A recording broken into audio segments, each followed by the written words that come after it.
Hello hello hello hello. Good evening बेटा, good evening all of you. आ जाइए सभी फटाफट से। आई होप सो सब कुछ ठीक है, आप लोगों को आवाज वगैरह प्रॉपर आ रही है। जल्दी से कमेंट करके बता दो यस मैम ऑल ओके, और अपने दोस्तों को भी ये लिंक शेयर कर दो। अभी ये क्लास आपको यूट्यूब पे लाइव दिखाई दे रही होगी, है ना।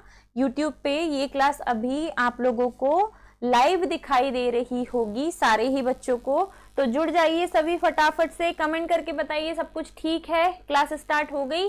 आज हम पढ़ने वाले हैं चैप्टर नंबर 4 से एक बहुत ही इंपॉर्टेंट क्वेश्चन, जो कि है बायो सेवार्ट का नियम। किसी धारावाही चालक या धारावाही अल्पांश के लिए बायो सेवार्ट ने एक नियम दिया है। यस ठीक है sir, thank you so much. हाँ, और इसे कहा जाता है बायो सेवार्ट का नियम। मोस्ट इंपॉर्टेंट क्वेश्चन है, 2026 के एग्जाम में पूछा गया है, अभी लास्ट ईयर पूछा गया है बायो सेवार्ट का नियम, और आगे भी पूछने की संभावना है। ये ना सोचा करें कि पिछले साल आया है तो इस साल नहीं आएगा, रिपीट भी होते हैं बच्चा। क्वेश्चन जो हैं वो कई बार रिपीट होते हैं, तो हमें हर एंगल से तैयार रहना है ना। चलिए, हमें पढ़ना है बायो सेवार्ट का नियम। है क्या भाई ये नियम? तो किसी भी धारावाही चालक, हमने ये धारावाही चालक लिया, एक ऐसा चालक तार लिया जिसमें हम धारा प्रवाहित कर सकते हैं। इस चालक तार का नाम है एक्स वाई। एक्स वाई एक चालक तार है। इस चालक तार का हमें एक छोटा टुकड़ा चाहिए, इस छोटे टुकड़े को हम बोलेंगे ए बी। अब पढ़ क्या रहे हैं वो पहले बताओ। पढ़ रहे हैं हम बायो सेवार्ट का नियम। 3 और 4 मार्कर के लिए इंपॉर्टेंट क्वेश्चन है, बढ़िया क्वेश्चन है, और आपको समझ में आएगा, इसकी पूरी गारंटी है। ठीक है, चलो बढ़िया, ध्यान से समझिएगा। हम समझ रहे हैं बायो सेवार्ट का नियम। 4 मार्क्स में या 3 मार्क्स में मोस्टली ये क्वेश्चन पूछा जाता है। साथ ही 2026 एमपी बोर्ड एग्जाम में ये क्वेश्चन पूछा गया था। 2026 के एमपी बोर्ड एग्जाम में ये क्वेश्चन पूछा गया था। तो ध्यान से देखिएगा, हमारे पास एक चालक तार है एक्स वाई। एक्स वाई चालक तार का एक छोटा टुकड़ा हमने लिया ए बी। छोटा टुकड़ा क्यों लिया? तो ये जो बायो सेवार्ट का नियम हम पढ़ने वाले हैं, ये केवल इन्होंने किसी चालक के छोटे टुकड़े के लिए दिया है। छोटे टुकड़े को हम कहते हैं अल्पांश। क्या कहते हैं बच्चा? अल्पांश। तो उन्होंने पूरे चालक तार के लिए ये नियम नहीं दिया, पूरे चालक तार के लिए कोई भी नियम नहीं दिया इन्होंने सिर्फ इसके अल्पांश के लिए नियम दिया है, जो कि हम यहाँ ध्यान से समझेंगे। ठीक है, तो हमारे पास एक लंबा सा चालक तार है। इस चालक तार का एक छोटा टुकड़ा है ए बी, और चालक तार में बह रही है धारा आई। तो हम सभी ने ऑस्टेट का प्रयोग पढ़ा है। ऑस्टेट का प्रयोग हमें ये बताता है कि जब भी हम किसी चालक तार में धारा प्रवाहित करते हैं तो चालक के चारों ओर एक क्षेत्र निर्मित होता है। इस क्षेत्र को कहा जाता है चुंबकीय क्षेत्र, मैग्नेटिक फील्ड। लेक्चर नंबर 1 इस चैप्टर का मेरा आप देख सकते हैं, वहां मैंने आपको बहुत अच्छे से चुंबकीय क्षेत्र की उत्पत्ति का सिद्धांत यानी कि ऑस्टेट के प्रयोग को बहुत अच्छे से समझाया था, है ना। हम लोगों ने ऑस्टेट का प्रयोग बहुत अच्छे से समझा था। तो आई होप सो आप सभी बच्चों ने ऑस्टेट एक्सपेरिमेंट पढ़ा होगा। लॉरेंज बल में पढ़ा चुकी आपको, चुंबकीय बल ही लॉरेंज बल है, ये हम सिद्ध कर चुके। और आज हम पढ़ रहे हैं बायो सेवार्ट का नियम। डन, ठीक है। थोड़ा सा चलिए, हमने ये पढ़ा था कि जब आप किसी चालक तार में धारा प्रवाहित करते हैं तो चालक तार के चारों ओर जो क्षेत्र निर्मित होता है उसे हम कहेंगे चुंबकीय क्षेत्र। अब बायो सेवार्ट का नियम क्या है? तो इसे मिटा दो, इसकी जरूरत नहीं है, ये तो आप लोगों ने देख लिया है ना। किसी चालक में धारा प्रवाहित करने पर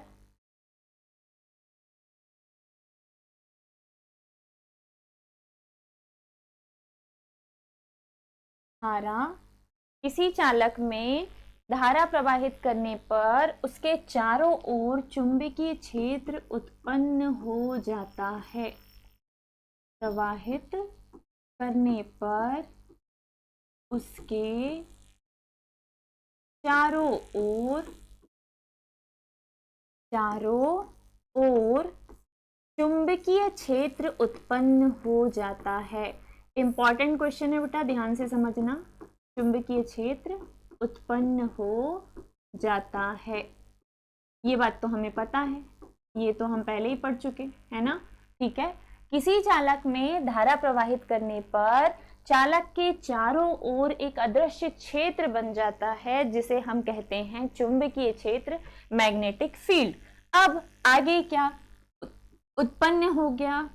चालक में धारा प्रवाहित करने पर बायो-सैवार्ट ने बताया हो जाता है, बायो-सैवार्ट ने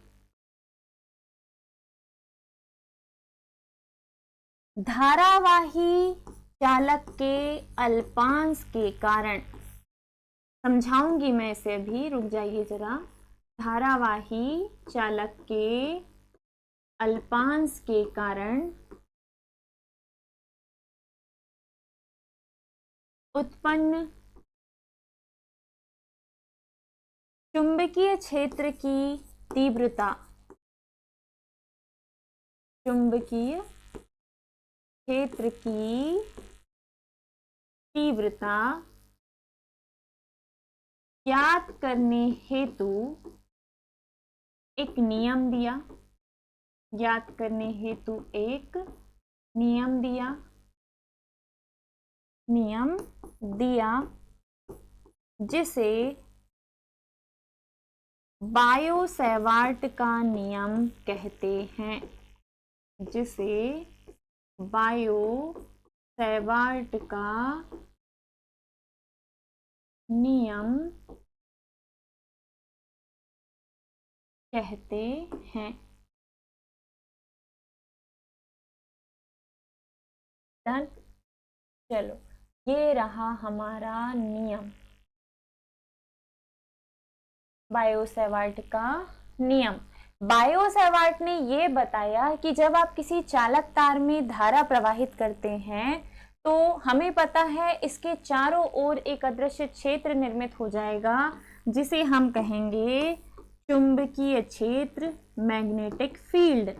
चुंबकीय क्षेत्र, मैग्नेटिक फील्ड, क्योंकि चालक तार हमारा खुला है, चालक तार हमारा खुला है। तो अब बायो-सैवार्ट ने क्या किया, पूरे चालक तार की बात नहीं की बल्कि इसका एक छोटा टुकड़ा लिया AB, इस छोटे टुकड़े को नाम दिया उन्होंने अल्पांश और बोला कि हम पूरे चालक तार नहीं लेकिन इस छोटे से अल्पांश के कारण जो भी यहाँ चुंबकीय क्षेत्र की तीव्रता उत्पन्न होगी उस चुंबकीय क्षेत्र की तीव्रता को निकालने के लिए एक नियम दे रहे हैं और उसे ही हम कहेंगे बायो-सैवार्ट का नियम। डन, ठीक है। इन्होंने कहा कि धारावाही चालक के अल्पांश के कारण जो यहाँ चुंबकीय क्षेत्र की तीव्रता उत्पन्न होती है उस चुंबकीय क्षेत्र की तीव्रता को ज्ञात करने का नियम ही बायो-सैवार्ट का नियम है।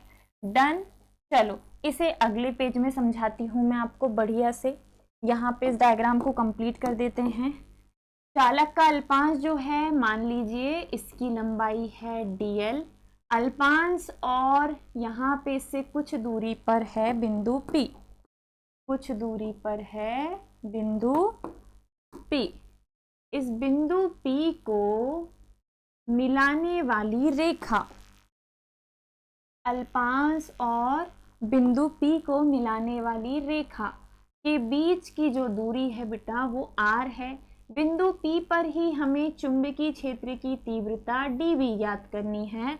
अब आपके दिमाग में क्वेश्चन आएगा कि मैडम dV क्यों? चुंबकीय क्षेत्र की तीव्रता को B से दर्शाते हैं। जब हम पूरे चालक के कारण तीव्रता निकालेंगे तो वो B होगी, जब इसके छोटे से टुकड़े के कारण निकालेंगे तो तीव्रता भी छोटी होगी, हम उसे कहेंगे dV। और अल्पांश और बिंदु P जहां पे हमें तीव्रता निकालनी है, इन दोनों के बीच जो कोण बनेगा वो कोण है बच्चा थीटा। वो कोण है क्या? थीटा। और ये डायग्राम जो है आपका, यही बायो-सैवर्ट के नियम का डायग्राम है। यही बायो-सैवर्ट के नियम का डायग्राम है। माइक थोड़ा ठीक कीजिए मैम। अब माइक को क्या दिक्कत हो गई यार, क्या परेशानी हो गई सर माइक को? चलिए चेक कर लेते हैं।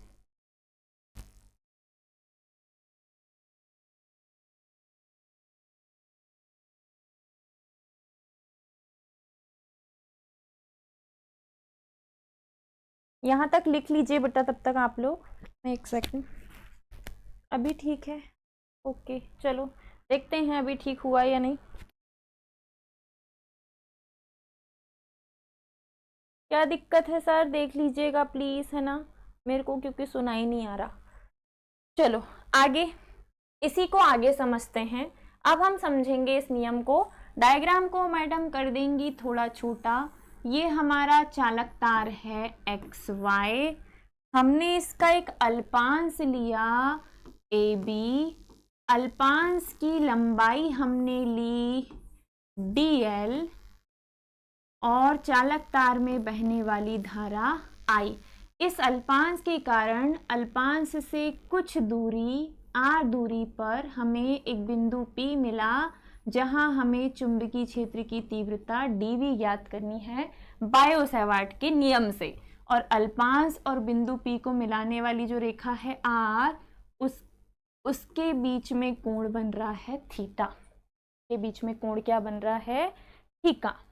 थीटा। ठीक है, चलो अब बायो-सैवर्ट के नियम से चुंबकीय क्षेत्र की तीव्रता, बायो-सैवर्ट के नियम से जो चुंबकीय क्षेत्र की तीव्रता है, आप पूरा लिखेंगे। पूरा क्या? कि धारावाही चालक के अल्पांश के कारण उत्पन्न चुंबकीय क्षेत्र की तीव्रता बायो-सैवर्ट के नियम से निम्न 4 कारकों पर निर्भर करती है। निम्न 4 कारकों पर निर्भर करती है। क्या आपको लॉरेंज बल याद है? लॉरेंज बल वही जिसमें आपने बोला था बल कण पर उपस्थित आवेश के समानुपाती होता है।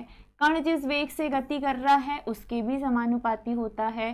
कण के चारों ओर के चुंबकीय क्षेत्र के भी समानुपाती होता है। और जो वहाँ कोण बन रहा है उसकी ज्या के भी समानुपाती होता है। हमने सबको मिलाकर F समानुपाती QVB साइन थीटा निकाला था। नियतांक का मान 1 करके F बराबर बोला था QVB साइन थीटा। और यही था लॉरेंज बल का सूत्र ना। ये काय का सूत्र था? लॉरेंज बल का सूत्र। आई होप सो आप सभी को याद होगा। तो ये जो हमने फॉर्मूला पढ़ा था वो बल के लिए था। किसके लिए था? बल के लिए। और आज जो हम पढ़ रहे हैं वो तीव्रता के लिए है। अब तीव्रता के लिए क्या है? तो नंबर 1 चुंबकीय क्षेत्र की तीव्रता, चुंबकीय क्षेत्र की तीव्रता अल्पांश में बहने वाली धारा, अल्पांश में बहने वाली धारा I के समानुपाती होती है। अल्पांश में बहने वाली धारा I के समानुपाती होती है। यहाँ अल्पांश के कारण जो भी चुंबकीय क्षेत्र की तीव्रता उत्पन्न होगी वो इस अल्पांश में जितनी भी धारा बह रही, देखो पूरे चालक तार में I बह रही है तो यहाँ से भी गुजरेगी, तो उस चालक तार में बहने वाली धारा I के समानुपाती होती है चुंबकीय क्षेत्र की तीव्रता dB। समीकरण नंबर 1, समीकरण नंबर 1। चलो ये पहला कारक हो गया। दूसरा क्या है? दूसरा, अब ये धारा हमारी किस में बह रही है बेटा? अल्पांश में। किस में बह रही है? अल्पांश में। तो दूसरा, चुंबकीय क्षेत्र की तीव्रता, जो धारावाही चालक के कारण उत्पन्न चुंबकीय क्षेत्र की तीव्रता है अल्पांश के कारण, यही तीव्रता अल्पांश की लंबाई dl के भी समानुपाती होती है। इंपॉर्टेंट क्वेश्चन है बेटा, ध्यान से समझना। एक बार और समझाऊंगी मैं। अल्पांश की लंबाई कितनी ली है आपने? इस छोटे टुकड़े की लंबाई dl के समानुपाती होती है, समानुपाती होती है। इसका मतलब क्या हुआ कि जो तीव्रता है चुंबकीय क्षेत्र की dB, वो dl के भी समानुपाती होती है। नाउ थर्ड पॉइंट, आइडियल के अलावा और क्या है? तो अल्पांश और बिंदु P के बीच की दूरी r, अल्पांश और बिंदु P के बीच की दूरी r। और दूसरा, अल्पांश और बिंदु P को मिलाने वाली रेखा, इन दोनों के बीच बना कोण, ये AB अल्पांश है, बिंदु P को मिला रही है रेखा, दोनों के बीच बना कोण थीटा। तो इस अल्पांश और बिंदु P को मिलाने वाली रेखा, इन दोनों के बीच जो कोण बना है, क्या चुंबकीय क्षेत्र की तीव्रता, चुंबकीय क्षेत्र की तीव्रता अल्पांश और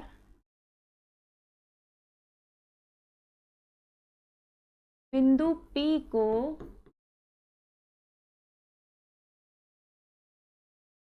मिलाने वाली रेखा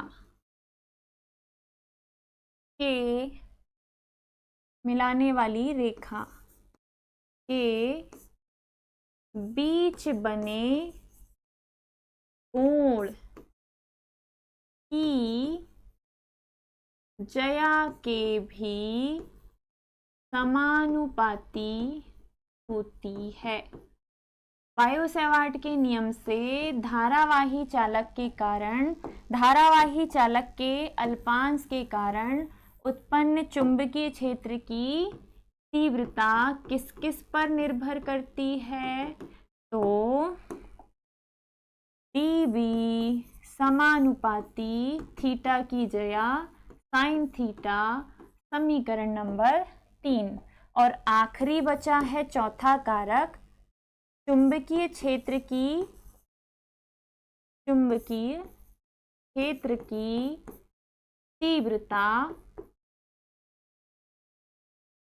अल्पांश और बिंदु P के बीच की दूरी, बिंदु P के बीच की दूरी क्या है बच्चा? r के वर्ग के, दूरी का हमेशा वर्ग लेना होता है, समझाऊंगी कैसे। वर्ग के व्युत्क्रमानुपाती होती है, सबके समानुपाती, लेकिन दूरी के वर्ग के व्युत्क्रमानुपाती होती है। अर्थात नाउ चेक कि दिख रहा है या नहीं। यस, अरे मैडम पूरा तिरछा भागते जा रही हैं, कोई बात नहीं। dB व्युत्क्रमानुपाती 1/r²। समीकरण number 4, dB व्युत्क्रमानुपाती 1/r²। Equation number 4। चलो यहां तक पहले ध्यान से समझो, है ना, बड़े प्यार से, ध्यान से, आराम से। इसे मिटाओ, यानी कि यहां से हटाओ, और देखो हमारे पास एक धारावाही चालक है XY। इसका एक छोटा सा टुकड़ा है, इसका एक छोटा सा टुकड़ा है। इस छोटे से टुकड़े को कहा गया है AB। AB की लंबाई है बच्चा DL और इस AB को कहा जा रहा है अल्पांश। अल्पांश में बह रही है धारा I और इस अल्पांश के कारण चारों ओर जो चुंबकीय क्षेत्र निर्मित हो रहा है उसके लिए बोला गया है कि अल्पांश के कारण अल्पांश से कुछ दूरी r दूरी पर बिंदु P पर चुंबकीय क्षेत्र की तीव्रता dV जो उत्पन्न होगी वो बायो-सैवार्ट के नियम से हम निकालेंगे। किससे निकालेंगे बेटा? बायो-सैवार्ट के नियम से। तो अल्पांश से चूंकि यहाँ चारों ओर चुंबकीय क्षेत्र निर्मित हुआ तो इसी दायरे में हम इससे r दूरी पर एक बिंदु P ले रहे हैं जहां हम चुंबकीय क्षेत्र की तीव्रता बताएंगे बायो-सैवार्ट के नियम से। और हाँ, अल्पांश और इस बिंदु P को मिलाने वाली जो रेखा है इन दोनों के बीच बनने वाला कोण होगा थीटा। दोनों के बीच बनने वाला कोण क्या होगा? थीटा। इस स्थिति में आपने बोला कि जो चुंबकीय क्षेत्र की तीव्रता उत्पन्न हुई है, जितनी धारा बहेगी उतनी ही ज्यादा तीव्रता, जितनी कम धारा उतनी कम तीव्रता। तो तीव्रता धारा I के समानुपाती होती है। जितना लंबा अल्पांश उतनी ज्यादा धारा, अल्पांश छोटा तो धारा का मान कम। तो कुल मिला के यहाँ आप ये कह सकते हो कि ये तीव्रता अल्पांश की लंबाई के भी समानुपाती होती है। DL के समानुपाती कर दिया। तीसरा, अल्पांश और बिंदु P को मिलाने वाली जो रेखा है इनके बीच बनने वाला कोण है थीटा। थीटा की जया के भी क्या होगी? समानुपाती। समीकरण नंबर 3। और लास्ट बचा है, आप खुद सोचो, दूरी ज्यादा होगी तीव्रता का मान कम होगा, दूरी कम होगी तीव्रता का मान ज्यादा होगा। दूरी हमेशा तीव्रता को प्रभावित करेगी, चाहे वो विद्युत क्षेत्र हो या चुंबकीय क्षेत्र। विद्युत क्षेत्र में भी दूरी का वर्ग ही लिया था आपने, चुंबकीय क्षेत्र में भी दूरी के वर्ग के क्या करना है? व्युत्क्रमानुपाती। सारे समीकरण में लेफ्ट में dB है, राइट साइड भी बराबर हो जाएंगे। I आएगा, DL आएगा, साइन थीटा आएगा ऊपर और बटे में आएगा r²। हम ये बोलेंगे समीकरण 1, 2, 3 व 4 को संयुक्त करने पर, मिला दो सभी को, क्योंकि सबके लेफ्ट हैंड साइड में सिर्फ हमें क्या दिखाई दे रही है? तीव्रता। तो dB समानुपाती है I के, dB समानुपाती है DL के, dB समानुपाती है साइन थीटा के और समीकरण 4 के अनुसार व्युत्क्रमानुपाती है r² के। ये हमने चारों को संयुक्त करके लाया कि dB I के समानुपाती, DL के समानुपाती, साइन थीटा के समानुपाती, लेकिन r² के क्या है? व्युत्क्रमानुपाती। तो इस स्थिति में dB ये हो गया। चलिए बढ़िया। अब क्या करना है? अब करना ये है कि समानुपाती या व्युत्क्रमानुपाती का निशान हटाने पर बराबर में बच्चा आता है नियतांक। फिर यहाँ है IDL sine theta upon r²। चुंबकीय क्षेत्र की तीव्रता के लिए जो नियतांक हम लेंगे वो है μ0 अपॉन 4 पाई। यहाँ पर चुंबकीय क्षेत्र की तीव्रता के लिए समानुपाती या व्युत्क्रमानुपाती का निशान हटाने पर नियतांक आता है μ0 अपॉन 4 पाई। इधर है IDL साइन थीटा, बटे में है r² और ये जो आया है यही है बायो-सैवार्ट के नियम से किसी धारावाही चालक के अल्पांश के लिए चुंबकीय क्षेत्र की तीव्रता का सूत्र। और याद रखिएगा इसका मात्रक होता है टेस्ला। ये मैं अभी आपको आगे पढ़ाऊंगी, ठीक है। मात्रक क्या होता है इसका? टेस्ला। या तो टेस्ला या फिर न्यूटन प्रति एम्पियर इंटू मीटर, वेबर प्रति मीटर स्क्वायर। बहुत सारे मात्रक मैं आपको कल तीव्रता के पढ़ाऊंगी, तो कल की क्लास में हम इसे आगे डिस्कस करेंगे। अभी ये जो आया है यही बायो-सैवार्ट के नियम का सूत्र है। बायो-सैवार्ट के नियम का सूत्र है। क्वेश्चन ध्यान से सुनिएगा। आपसे पूछेगा किसी धारावाही चालक के अल्पांश के कारण, किसी धारावाही चालक जिसमें धारा बह रही हो उसके अल्पांश के कारण उत्पन्न चुंबकीय क्षेत्र की तीव्रता का सूत्र ज्ञात कीजिए। या तो ये पूछ सकता है, हेलो बेटा क्रांति प्रजापति, हेलो हेलो हेलो, स्वागत है आपका, है ना। आई होप सो सब कुछ ठीक हो, और शेयर कर दीजिएगा अपने दोस्तों को। आज आपको ये क्लास यूट्यूब पे लाइव दिखाई दे रही होगी। चलिए, हमने क्वेश्चन ध्यान से सुनिएगा। किसी धारावाही चालक के अल्पांश के कारण चुंबकीय क्षेत्र की तीव्रता ज्ञात करने के लिए आज हमने बायो-सैवर्ट का नियम पढ़ा। इस बायो-सैवर्ट के नियम को लाप्लास का नियम भी कहा जाता है।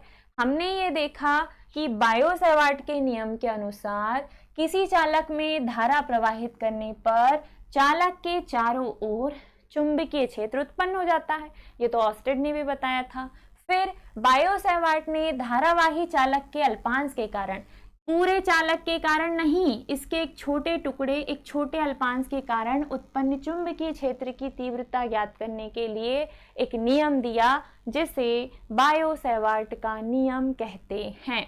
ये नियम कुछ इस प्रकार है। इस नियम के अनुसार किसी धारावाही चालक के अल्पांश के कारण उत्पन्न चुंबकीय क्षेत्र की तीव्रता निम्न 4 कारकों पर निर्भर करती है। कारक नंबर 1, चुंबकीय क्षेत्र की तीव्रता चालक में बहने वाली धारा I के समानुपाती होती है। यही चुंबकीय क्षेत्र की तीव्रता चालक का जो अल्पांश है इसकी लंबाई के भी समानुपाती होती है।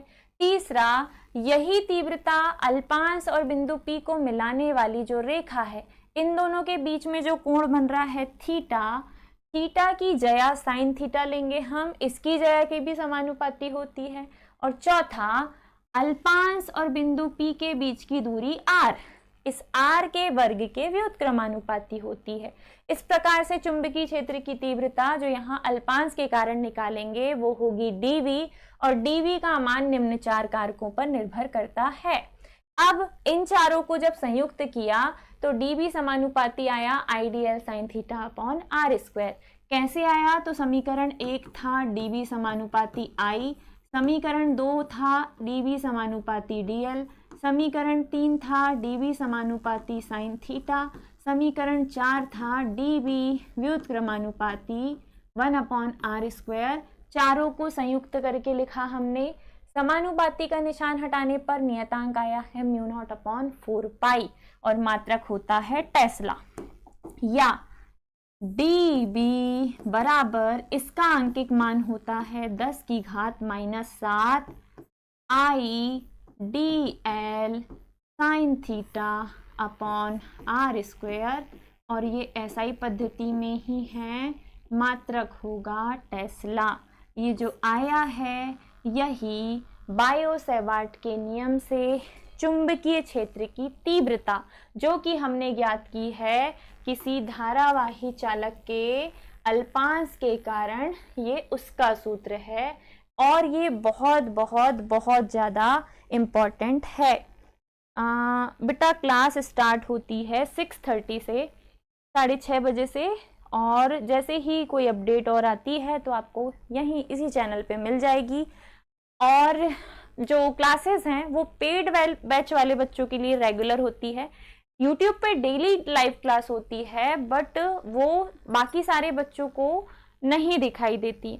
अगर आप चाहते हैं कि डेली आपको फिजिक्स, केमिस्ट्री, बायोलॉजी तीनों की क्लास मिले, अभी तो थोड़ा इस वीक मेरा शेड्यूल टाइट था, थोड़ा सा मतलब बिजी थी मैं थोड़ा सा कॉलेज वर्क के कारण, तो क्या बोलते से 1-2 लेक्चर मेरे मिस हो गए। अदरवाइज क्लासेस आपकी डेली होती हैं।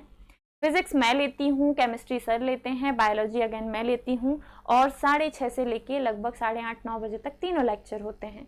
अभी मेरी क्लास के बाद सर की क्लास होगी। अगर आप लोग एमपी बोर्ड के स्टूडेंट हैं या किसी भी बोर्ड के हैं जहाँ पे एनसीईआरटी सिस्टम लागू है, और अगर आप लोगों को पूरा कोर्स हमसे पढ़ना है, पूरा कोर्स अगर आपको जुड़ना है, if you like the content, तो आप पहले तो चैनल को सब्सक्राइब कर लो। वैसे तो कर ही लिया होगा अब तक, है ना, इतनी देर से जुड़े हो तो। और साथ ही साथ आप चाहें तो थोड़ी बहुत कृपा दृष्टि बना सकते हैं, अपने दोस्तों को शेयर वगैरह कर सकते हो, सजेस्ट कर सकते हो उन्हें, और टाइमिंग मैंने आपको बता दी। अधिक जानकारी अगर आपको चाहिए तो सामने एक नंबर दिखाई दे रहा होगा 7024066348। आप इस नंबर पर मैसेज करके जो भी आपको जानकारी चाहिए वो आप प्राप्त कर सकते हैं। ठीक है, तो आई होप सो सब कुछ ठीक है, सब बढ़िया है। चलिए, ये जो दोनों आए हैं यही हमारे बायो-सैवार्ट के नियम के सूत्र हैं जो कि हमें ज्ञात करने थे, और हमने ज्ञात कर लिए। डन, चलो बढ़िया, निकाल लिया हमने फॉर्मूला।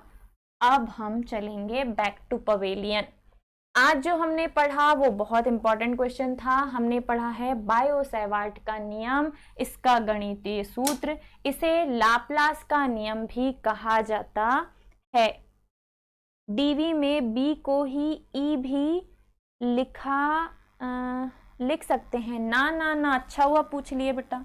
रुको, जो आपने पूछा है, जो बी है बेटा वो चुंबकीय क्षेत्र की तीव्रता है।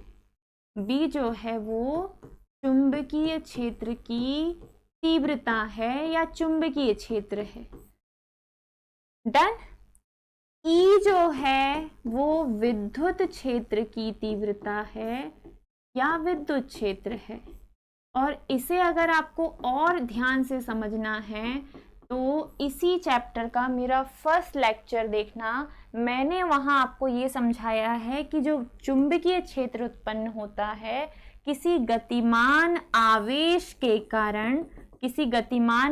के कारण, वो कैसे उत्पन्न होगा और विद्युत क्षेत्र कैसे उत्पन्न होगा। और विद्युत क्षेत्र के कारण आप विद्युत क्षेत्र की तीव्रता निकालोगे जो कि किसी स्थिर आवेश के कारण होगी। लेकिन जो चुंबकीय क्षेत्र उत्पन्न होगा वो गतिमान आवेश के कारण होगा।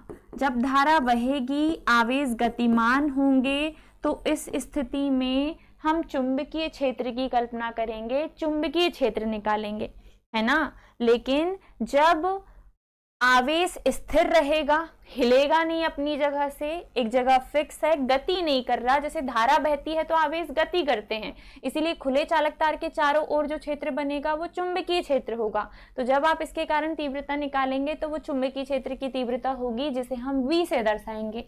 यहाँ dB इसलिए लिया है क्योंकि पूरे चालक के कारण हमने तीव्रता नहीं निकाली। पूरे चालक के कारण निकालते तो केवल B निकलता, जो कि हम अगले क्वेश्चन में करेंगे। लेकिन हमने अभी सिर्फ छोटे से टुकड़े के कारण निकाली है, तो तीव्रता भी अल्प है, और अल्प के लिए हम D लगाते हैं। अल्प के लिए हम क्या लगाते हैं? D। बाकी सब कुछ तीव्रता का, विद्युत का और चुंबकीय का एक जैसा है कि दोनों ही कैसी राशि हैं? सदिश राशि हैं। आई होप सो श्याम आपको क्लियर हुआ होगा, आपने जो भी डाउट पूछा है ना, ठीक है। और आप रेगुलर आओगे तो आपके सारे डाउट्स और भी सॉल्व कर देंगे हम। चलिए, आज की क्लास हमारी यहीं समाप्त होती है। अभी भी कोई डाउट हो तो लास्ट 1 मिनट दे रही हूँ मैं आपको, पूछ लो जिसे भी पूछना है। अदरवाइज हम हमारी क्लास को यहीं समाप्त करेंगे। इसके बाद आप लोग की केमिस्ट्री की क्लास होगी, केमिस्ट्री बढ़िया से पढ़िएगा। आई होप सो बायो-सैवार्ट का नियम आप लोगों को अच्छे से समझ में आया होगा। कोई डाउट अगर रह गए हो तो नंबर जो है आपके सामने, उस पर मैसेज कर देना, मैं देख लूँगी, और कल के लेक्चर में आ जाना, मैं उसे ठीक कर दूंगी या समझा दूंगी, ठीक है। और डाउट्स के लिए आपको पता है जितने भी हमारे पेड बैच वाले बच्चे हैं वो कैसे भी कहीं से भी कुछ भी क्वेश्चन पूछ सकते हैं, मैसेज भी कर सकते हैं, और उन्हें मैंने ये फ्री अथॉरिटी दे के रखी है कि आपको जो भी पूछना है भैया भेज दो, पूछोगे तो आपको जवाब मिलेंगे, है ना। पूछेंगे अगर आप तो आपको जवाब मिलेंगे। चलिए, विदा लेते हैं आपसे। स्वस्थ रहिए, मुस्कुराते रहिए। इसी लिंक में थोड़े ही समय में केमिस्ट्री की क्लास आपकी स्टार्ट हो जाएगी, तो स्टे ट्यून बने रहिएगा। विदा लेते हैं आपसे। Bye bye, take care, Radhe Radhe.